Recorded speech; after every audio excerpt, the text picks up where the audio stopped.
Welcome to Wonderland, the podcast where I go down the rabbit hole to research things you may be curious about. My name is Ami, and I'll be your guide on this trip to Wonderland. Hi there, my Wonderlings, and welcome to the first episode of Welcome to Wonderland in 2025. Today I'm going to do things a little bit differently. I've got some very exciting episodes planned for this year, but this episode is a conversation with Barrett Gruber, who is no stranger to Welcome to Wonderland. We're going to talk about what it's like to make a podcast. I'm not going to get into the history of a podcast because that was episode 1. So if you've been with me since the beginning, you kind of know how podcasts came to fruition. I'm not going to talk about social media because that was episode 18 and I've already talked about that. But what we are going to talk about today is what it's like to actually do it, to decide that you want to make a podcast and put it out into the world. So this is kind of a candid conversation that Barrett and I are going to have for you. So if you're thinking about doing a podcast, you kind of know the pros and the cons and the things that are successes and the things that are failures and what we've learned from it. And obviously it's still a learning process for us. So in case you don't know who he is, this gentleman right here is Barrett Gruber. He is host of the All About Nothing podcast, as well as What the Pod, which I think is coming back this month. Yes, maybe. We're trying. We're working on it. And in addition to those, Barrett regularly appears on other podcasts, such as Black, White, Blue in the South. Black, White, Blue in the South. He has also been on Fame and Midas's. Yeah. You do things with Preach, who's down at Soul House. So Barrett is a wealth of knowledge in the world of podcasting, at least for us here locally. And we can't forget that the All About Nothing podcast, which is, the one that started it all for us, was Best of Columbia 2023 and a nominee 2024. And I'm thinking they're going for it in 2025. Yeah, we've discussed potentially trying to work our way back into the winning position. But for those that have won these contests before, Zach and I really don't have an ego about it. So if we lose, it's not really that big a deal. I don't need to be invited to the party. But I like it if they win and I can go to the party. It's a really nice party. All right. So in addition to all of those, Barrett is also the, I don't know what the right word is, CEO, emperor, tyrant king of Tyrant King probably makes the most sense.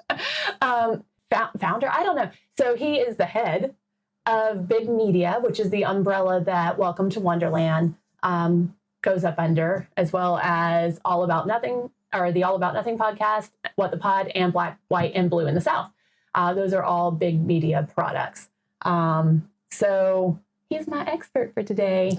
That's a stretch. All right. So kind of let's talk about it. So you've been doing podcasting. I remember you talking about how, so guys, for those of you who don't know, Barrett used to be in radio and has a passion for giving his opinion and you all listening to his voice.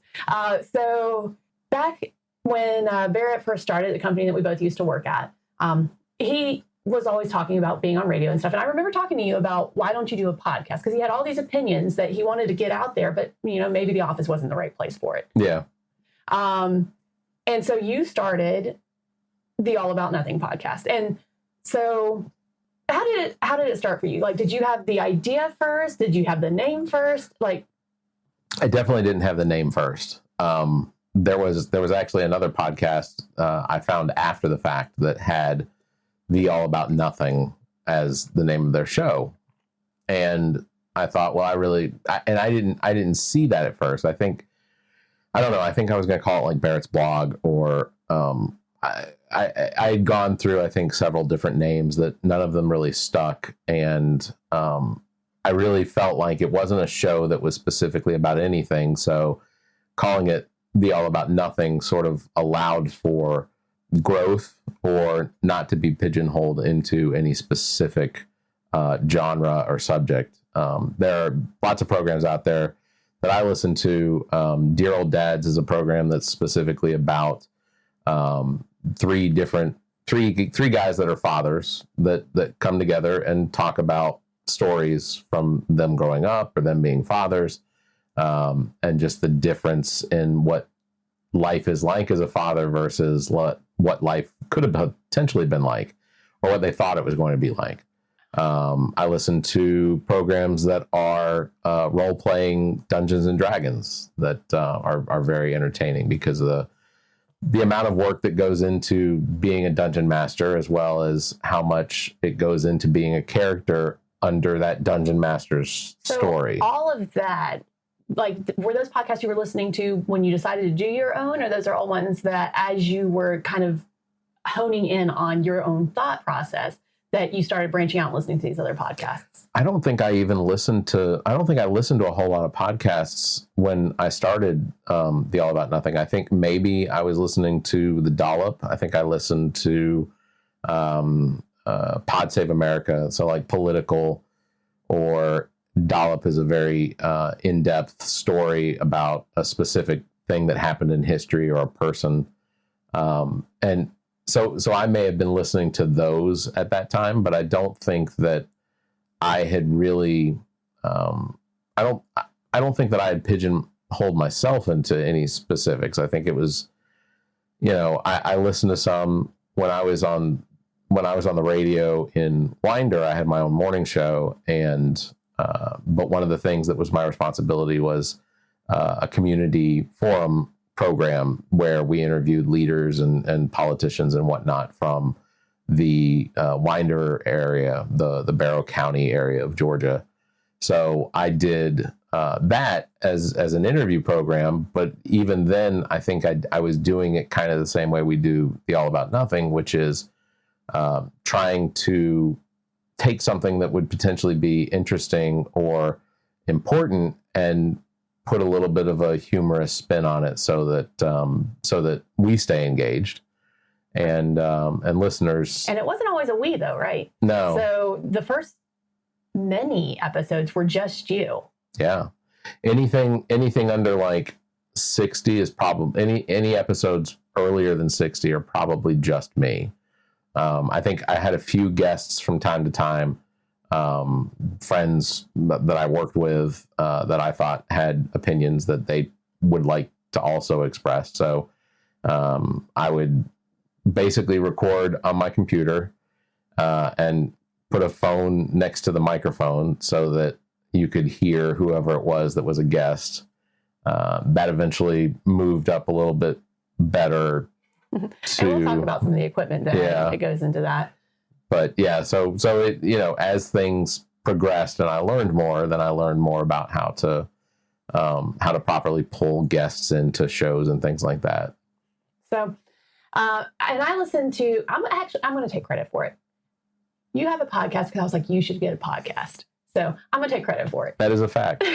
She was the one that encouraged me to do it. But I listened to, I'm behind now. But I have listened to hundreds of episodes of the All About Nothing. And at some point, he brought Zach on, he brought Trent on. They had, and that was a really nice, because Trent brought kind of a silly side to it. Zach is also quite silly. And then you're more kind of a deadpan, dry sense of humor. Yeah, Zach and Trent, both very witty, very quick, improv pretty well when, on a subject, just enough intelligence about something to have a conversation. Good job. No. Because ultimately, sometimes you don't want someone to know everything about it, because that becomes Welcome to Wonderland. And sorry, come on now. But he makes a valid point. So obviously, I hung out with Barrett and Zach and Trent, and sometimes when they were recording, I would hang out with them. Anytime they were doing any kind of live or outreach, then I wanted to be there and be involved. And at some point along the way, I was like, I think I want to make a podcast. Sure. And because everybody can do it. And that's kind of the benefit to podcasting is literally you can do it with basically anything. And we'll kind of talk more about that in a minute. But I think for me, one of the things was like, I knew I wanted to do a podcast just because of being around you all, but I didn't know exactly what I wanted to do. And then I kind of had this idea and I bounced it off of Barrett and I was like, I think I want to do. So Radio Lab was one of my most favorite podcasts, especially years ago. I was like, I think I want to do something where it's informational. And before this, I was doing a series on TikTok where I was making a cocktail drink and telling people a good story, a feel-good story at the same time. And I knew that whatever I did, I wanted to put something out into the world that was beneficial, that was useful, that wasn't just fluff or wasn't just, I wanted something substantial. And so I was like, this is kind of the idea I have. And he's like, you should do it. And so then it kind of went from there. I think so first I wanted to do a podcast. Then I picked a subject. Then I picked a title. So I think I did it kind of in a weird order there. No, I think that's probably the natural. I think I recorded a couple episodes of by myself before I had a title for a name for the podcast. And so yeah, I think the chicken came before the egg in this case. But what I didn't anticipate was that it was going to be so hard. So I think one of the things, because I literally just told you all, literally anyone can make a podcast. And that is a true statement. Literally anyone can make a podcast. There are people who do it just recording on their phone. There's not a whole lot that has to go into it. But, and I watched Barrett do it weekly with more than one podcast. Like he had 2 that he was doing it on, and then he was doing these guest spots. And I don't think that I was fully aware of the amount of work that went into doing something that you want to be proud of and be high quality. It'd be one thing to just post something. But if you talk to me on a personal level, basically anyone who listens to Welcome to Wonderland, who knows me outside of just the show, I regularly talk about just how much time goes into it. That's why we've scaled back on episodes, because there's so much time that goes into it. So for me to bring a 20-minute episode, that first episode of the podcast episode, which I think was a little longer than 20 minutes, but 20 or 30-minute episode, I was doing 10 and 15 hours of research, then doing the recording, and then doing the editing to bring it all together. And, early on, you're still trying to find how you want it to look and how you want it to sound and all of that. Yeah. And I don't think that I was fully prepared for just the amount of work that was going to go into bringing that to fruition. Was that the same kind of thing for you? Like you were like, oh, this is going to be super easy peasy. And then like along the way, you're like, okay, well, I'm spending way more time doing editing. I'm spending way more time doing this, or social media. Yeah. Social media, I think, is the biggest drain. But yeah, so when I started out, I didn't have any. So we use a couple pieces of software over the internet that really make things a lot easier for us. One of the things we use for our distribution of the audio for podcasts is called Captivate. And Captivate allows us to upload our audio to it, write out all of our show notes, and then attach anything to that podcast that we want, whether it's other audio clips or links and things like that, so that when the podcast is distributed and published to everyone, it is uniform, that it has all of the necessary SEO stuff to make sure that it's discoverable. And so for people who don't know what SEO is, search engine optimization. Which means? So basically a better SEO score on something that you've published, which essentially is going to make it to a website. Like it's going to, when we publish these episodes, it creates a website that you can go to listen to those, or you can listen to it on any one of your podcast platforms. But the higher the SEO score, which is basically the subject of the podcast, the subject or the title of the show, and any informational blurb that you can put into it, as well as all of the information that follows after that. So the show notes can create a better SEO score. If you put time markers in your podcast, that will create a better SEO score, because it's indicating specifics about pieces of the podcast, rather than just someone getting a title and maybe a brief notes. And so that's for people specifically who are searching for something, so that your podcast will come up. Right. Okay. Yeah. So we use Captivate. You can keep going. Sorry. Riverside is another one that we use, and Riverside is it's almost like, think about like Zoom. So through a web browser, we have guests connect, and Zach and I record through Riverside to get our recording, and then that houses both the audio and the video that we can then turn into an episode that can be published. I still do some editing with the video for, adding things like the opening music or potentially like a cold open, and basically just things that make the show more entertaining. We assume it's entertaining for everyone that listens, but for the most part, we're entertaining ourselves. So you mentioned music. So that's one of those things that as you get in, you can't just use any music, right? Right. So when you start putting content out, and talking specifically about podcasts, then there's a certain amount of responsibility that comes in with you not violating copyright law. Yeah. So if you're asking me how I've managed to use a very popular 90s artist for our opening, it is because I asked permission, and I received permission from the band, to use the instrumental part of one of their songs. Now, I changed enough of that song where they can't claim copyright, but it sounds just like their song. But I asked for permission. So, and for Welcome to Wonderland, I go a different route, and I use a website called Upbeat, and I have sourced music from there. I pay the subscription cost for it. So, and all of these things have generally, I don't know about Captivate actually, but Riverside has a free version as well as a paid version. Upbeat has a free version as well as a paid version. Captivate, I think, had a free version, but you won't get a lot of function out of it without paying for it. So let's kind of talk about some of the costs that goes into doing a podcast. So originally I was recording in a studio over at GOT Sound Studio in Lexington, although they were in Columbia before that. And I was paying $40 an hour to do that. So every episode that I recorded at that studio came with the initial cost of $40 just out of the bucket for me.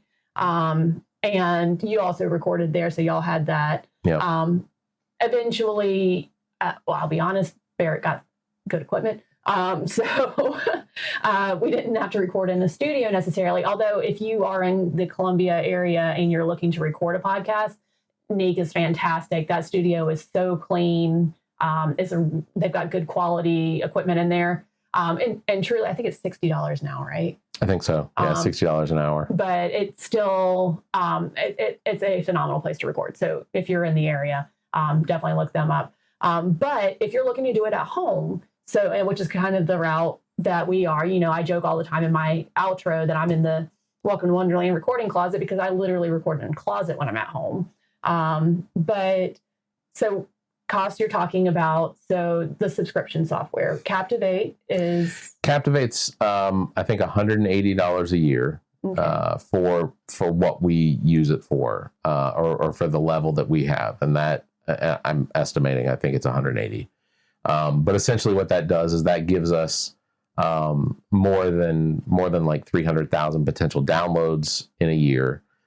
We can have as many podcasts names on our account as we want. We just if we start to approach that 300,000, which we haven't. Then in a year, then we would just have to buy up. Okay. But yeah, so essentially what that does is it creates an RSS feed that software then creates an update to the RSS feed that most of these podcast listeners are grabbing a hold of. And so when a new episode comes out, it refreshes the RSS feed, and say, a Spotify or a YouTube Music, they will then grab that new RSS feed, which then populates the new podcast into their archive of availability. So we've got 180 with Captivate yearly. Riverside is $25 a month. So we pay yearly for Riverside. I think Riverside comes out like $230 a year, something like that. But we have found the usefulness of a lot of what Riverside has available because we do a lot of the episode editing in Riverside now. We export the audio and the video. I literally will upload this audio and video to Riverside in order to give me a file online that she can then she can edit and do what she needs to before she publishes her episode. Right. And then Upbeat is like $6 for me. Are there any other subscription costs that we have for doing this? No, I can't think so. I think for the most part it's somewhere around the $400 range to be able to host a lot of podcasts. So we've got the subscription cost, but then equipment. So here we record with better equipment than I do at home. Like at home, I've got a Shure. Is that what it's called? Yeah. I've got a Shure mic. It cost me $40, give or take. Yeah. I've got a mic arm. That was probably another $20, $25. I did have to get a new computer, but that's because I was using a tablet for a computer for a really long time and it was pretty old. She kept calling it her computer too. I was offended. It was a Windows computer. I was offended. It was a Windows computer. Anyway, so I did get a new laptop, but because I use Audacity for my audio editing on here, and it just does a better job of that. But at home, I use, I don't even know what that thing is. It's yours. It's his. It's like a square. It's a mixing board. A mixing board. And that's what my mic plugs into. And then that plugs into my computer. So that one had no cost to me. I don't know what that cost out of the box. There's a Zoom brand one that I think everybody says is pretty good. It's around $150. It's been in my Amazon wish list for a really long time, but it stays at $150. There's a guy who's selling one on Facebook around here, but I could never get a hold of it. Yeah, I have the Zoom Track 4 sitting on my desk behind me, and then a Zoom Track 8, which is over there in the corner recording this. So I'm using his mixing board thing, and then I've got some sound panels because it's in my closet, and I've got a very loud household, very small, very loud. But my all-in cost as far as equipment, and we'll take out the computer because that's not fair, but is probably around $100. Is what I paid for equipment to be able to do it. Audacity is a free program, so when I'm recording the audio, that doesn't cost me anything if I'm not recording here using Riverside, because I do it both ways. And if it was recorded in the Welcome to Wonderland recording closet, it's through Audacity and on my computer. If it was recorded at the big media home office, then it's using Riverside. And if it was recorded remote, it's using Riverside, or if I've got a guest. And then for you, you've got all kinds. I wish I could show you guys. My cost, I just told you, is around $100. My share of what I pay towards the podcast is around $60. Yeah. Around $60. Like it was $60 a year or so. $60 a year. So actually, I think you upped that with Riverside. Oh, that's right. Because I used to have my own Riverside, and then it seemed silly, so I just used theirs. My cost is relatively low. And that could be the case for basically anybody. But again, you've got this nicer equipment. So kind of talk us through what you've got, and maybe if it's not too scandalous, the cost associated with for people who want to take it a little more serious. So I do a podcast once a month, give or take. You do a podcast every week just for All About Nothing. Right. And I don't interview people of the same caliber. I mean, literally, the All About Nothing has interviewed presidential candidates.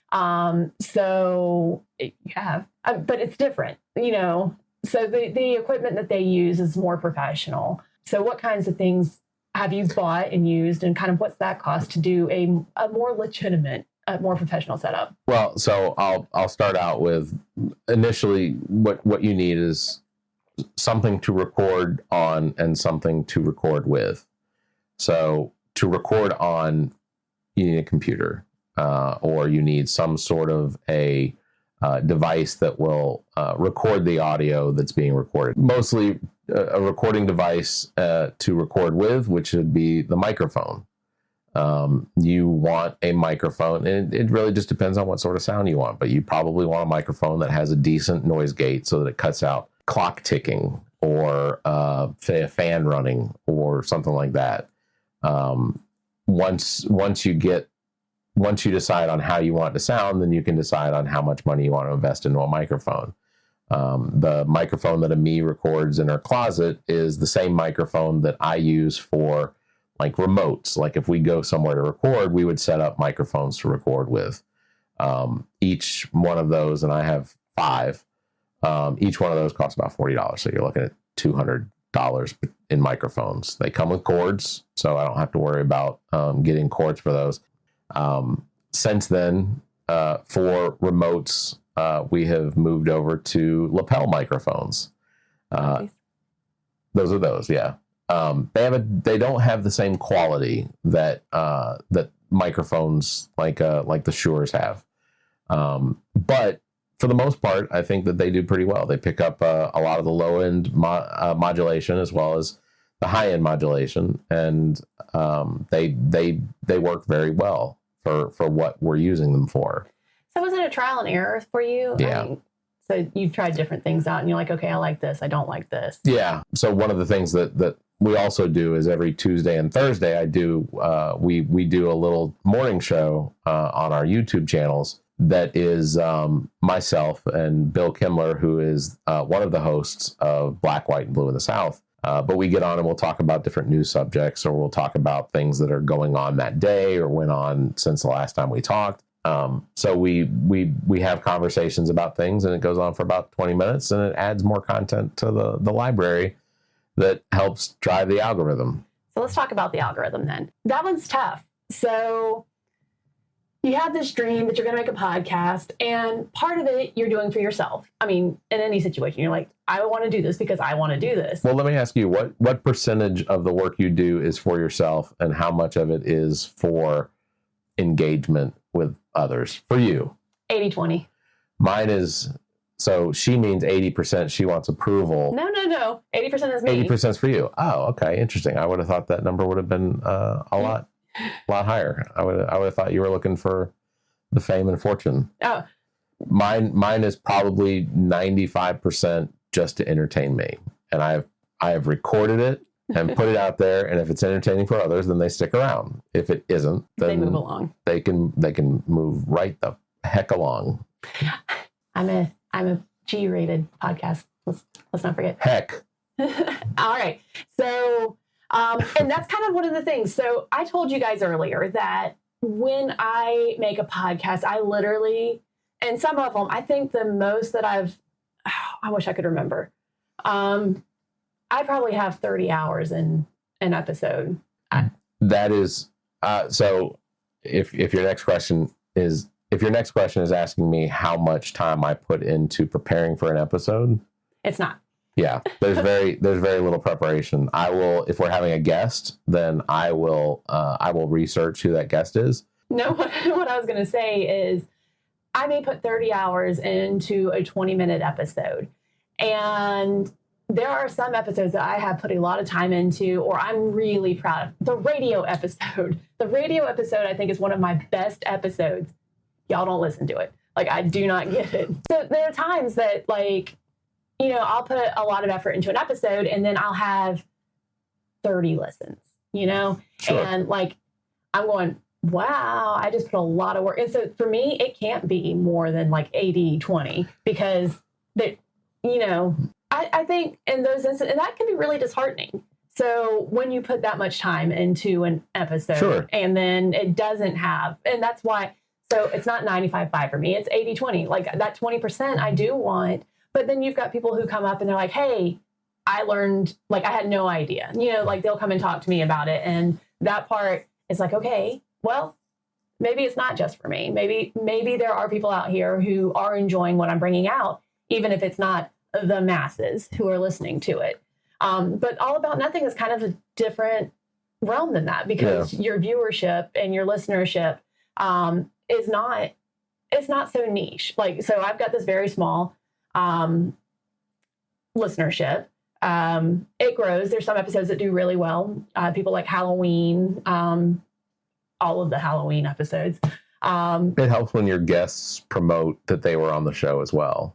And that's what I kind of wanted to talk about. So you do a fair amount of guests. I would say probably these days, 50% of your shows. I'd even say more than that. I think so far this year, I think Zach and I have done 2 episodes on our own, but the first episode and the third episode were Zach and myself. And then the last episode, we have Matt Villardo. And then this episode, we're going to have Donald Brock Jr., who is the coordinator for the Coastal Comic-Con. So yes, I would say that we got into a situation after started a lot. It really started last year of bringing guests in more consistently. So how do you do that? So you went from being just you to you and Zach, to you and Zach and Trent, and then back down to just you and Zach. But in all of that, like early on, the guests that you had on were like your friends. Sure. They would be, how did you start doing that transition to where you would have, and not that your friends are not legitimate guests, but like these legitimate guests, you'd have people who you didn't know prior to them coming on your show necessarily, and they would want to be on the All About Nothing. So it really just depended on, I used Reddit a lot to reach out. There are subreddits that you can find where there are people out there that want to be guests on podcasts. And then there are subreddits that you can find podcast hosts that want to come on other podcasts to talk about their podcast. So it's sort of a growth through, organic growth through the community. So when did it shift from you finding people who wanted to be on your podcast to people saying, hey, I want to be on your podcast? I think when we started interviewing a lot of the candidates for office, the podcast name got out there to the point where we would I'd have candidates reach out to me.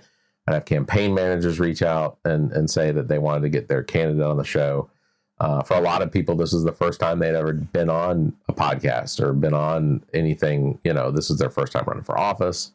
And so it was sort of, because they had seen what we had done, it made it a very easy conversation for people to come on the show and have. But you don't just do political interviews either. So I get that like Preach is in the political world, but he is also in Hector and some of these other folks that you've had on. I think for a number of interviews like Chef Hector, he just had an extremely interesting story to tell. So have you found that the podcast has been not just a podcast then, as it's been a whole networking thing for you? I have made some, genuinely, I've made some friends or acquaintances, friends that I want to see do well in what it is that they want to do. And I think that for Preach is already successful. Preach Jacobs is he's consistently voted best of Columbia, whether it's DJ or artist or now he owns his own art gallery, Soul House Art Gallery on Lincoln Street in Columbia. I'm working with him right now to try and get him on a podcast of his own that will publish consistently. Oh, okay. So do you find that that's something, and we've kind of veered off here, but now that you've got big media, which again, we kind of already talked about what that is, do you find that you are looking for up and coming? Yeah. Like that you want to continue to grow, not just the All About Nothing, but also that big media brand where you are I don't know what you're doing, a host for podcasts? Yeah, it's sort of a conglomerate. A conglomerate. An umbrella. Yeah. So we've gone a little long-winded now. I don't actually know when we started. Oh, goodness. This was intended to be a little half hour. We might have to do some editing. I was hoping to not have to do any editing this episode, but we might have to do some editing. Dear listener, there was much editing. But I just leave everything in. He does. That's why I'm behind on the All About Nothing. These episodes can't go longer than 2 hours and 20 minutes.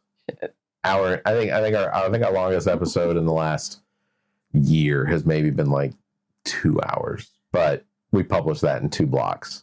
So we've talked now about some of the behind the scenes things. What is the most gratifying part of doing podcasts to you? I know she's going to make a face when I say this, but I have no ego. She, in fact, did make a face. I don't. It's not ego when it's real and natural and just what it is. But if people listen to the show, they listen. If they don't, they don't. It's not my place to force someone to do anything like that. So I guess the most gratifying is when we have a good interview and I've got a really good show to publish that I think, that I enjoyed. Now, I don't ever go back and listen to these episodes. I don't go back and listen to my own show because I hear all of the things that I do that are like, and breathing and noises and things like that. So I tend to just record it, publish it, and then it's out there. Because if someone asks me if I remember, oh, you said such and such during one of your shows, I don't remember. He doesn't remember. So it's gratifying to you because I don't feel like you've answered my question. I just get my gratification is publishing a good show. I get gratification out of meeting somebody new and having an interesting conversation with somebody, even if I don't know anything about what it is that I'm having them on the show for. You had Winnie Tata on your show. Oh, she's so good. We had Winnie on our show, and I had not read any of her books, and nothing against her. It's not usually my style or the genre that I read, being fantasy, but she was a fantastic guest. What is the hardest part about being in the podcast world? Scheduling. Scheduling is one of the most difficult, especially if you're trying to do it with guests, sometimes even with your own co-hosts. Everybody has their own lives, and none of it, this isn't our job. We do this because it is it's gratifying for us. It's gratifying to put something out there. I think I can speak for Zach. We like for people to notice the show and maybe mention that they listened, but at the same time, we're primarily doing it just as good therapy for us because it lets us air our grievances about or air our grievances into the world about things. And sometimes, we find that we've gotten to a point where whatever subject was irritating us, we talk about on the podcast, and it's like, oh, it's not that big a deal. I think for me, the hardest part is I don't feel like I can keep the drive. Like we started out the show talking about how much work goes into a podcast. And I think for me, like, I sometimes struggle with, I need to put an episode out, but like, I'm not there mentally. Like, I'm not in podcast. And then one day I'll be in podcast mode and the website's getting updated. You're getting posts on all my social media. Like, that consistency and that, the consistency, I think, is the hardest part for me. I think that's part of where I benefit my personality, because if I just say we're recording every Wednesday, we're going to put out an episode every Monday, then I have, so Wednesday at 6:00 gets here and I jump online and Zach jumps online and we record.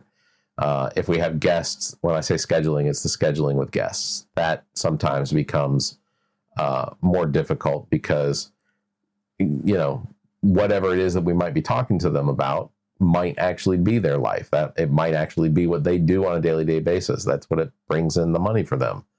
So while they are always happy to be on the show, making it work for their schedule is sometimes difficult.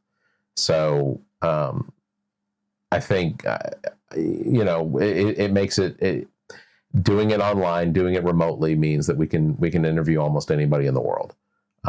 Doing it remotely and online means that we can almost always schedule it for any time. So that has made things a lot easier. But yeah, I get not having that drive because Wednesday at 5:00 comes along and I'm like, oh my gosh, I have nothing to talk about on this episode. But then I get online with Zach and we just talk about baloney. And we've had discussions about not whipped cream. We've had discussions about Miracle Whip and how atrocious of a chemical grouping that is. And we both agree. Are you a Miracle Whip fan? I am not a Miracle Whip person. Good. Miracle Whip is for salad dressing. It's not for sandwiches. I don't think people in the South eat Miracle Whip. I thought I've seen some of you people in the South. I get it. Y'all eat Miracle Whip. No. We eat mayonnaise. And probably Duke's if you're from the South, but yeah, I'm a Duke's mayonnaise guy. This episode is not brought to you by Duke's mayonnaise, but it could be. Duke's mayonnaise. Out to us. Duke's mayonnaise available at Publix, Food Line, all of your Walmarts. So Costco's got a big jar of Duke's mayonnaise. It's like 5 gallons. Keeping you on subject. I'm trying to close up this episode. Can't you hear me trying to close up this episode? This is what I talked about the other day when I said I'm not a great interviewer, which is a shame because I'm doing more interviews. You know what else you can use Duke's on? Oh my gosh, nothing. And trying to close this episode. This is going to be a 30-minute episode. I don't know what we're at, but I know it's more than 30 minutes. It is more than 30. So, my Wonderlings, I appreciate you being here today. I hope that you've learned something. I hope that I get that this isn't my traditional style episode, but I hope that it has brought you some insight into the process and what goes on and what goes into creating a podcast. If you're interested in making a podcast, I'm happy to talk to you. I'm sure Barrett is happy to talk to you. Yeah. If you have ideas, questions, or you just want to bounce things off, that community, that podcast community is a good place to start. And we're not a bad place to start. So, and if you're a psychologist or if you're a hypnotist, I think you should definitely get in touch with her because I think that would be an interesting episode to watch someone hypnotize me. I'm not doing that, but I would like to talk to a hypnotist. That'd be fun. Anyway, so thank you so much, my Wonderlings, for tuning in today. And until next time, be safe, be kind, and stay curious. The Welcome to Wonderland podcast is copyrighted by Amid Bland and is part of Big Media. This podcast was recorded at Big Media's home studio in Lexington, South Carolina, because Amid is too cheap to invest in her own space. Any thoughts or opinions expressed as part of this production are those of the hostess unless otherwise indicated. Subscribe to the podcast where you get your podcasts. Please follow, like, and share this podcast. Find Welcome to Wonderland on Facebook at Welcome to Wonderland the podcast and on X, the app formerly known as Twitter, at Wonderland_pod. Check out the behind-the-scenes moments and other videos on TikTok at Wonderland Pod, as long as TikTok is a thing. And finally, check out pictures, additional information, and go further down the rabbit hole on our website, www.wtwlpod.com. To submit corrections, additional information, or requests for episodes, please email the hostess at welcometowonderlandthepod@gmail.com.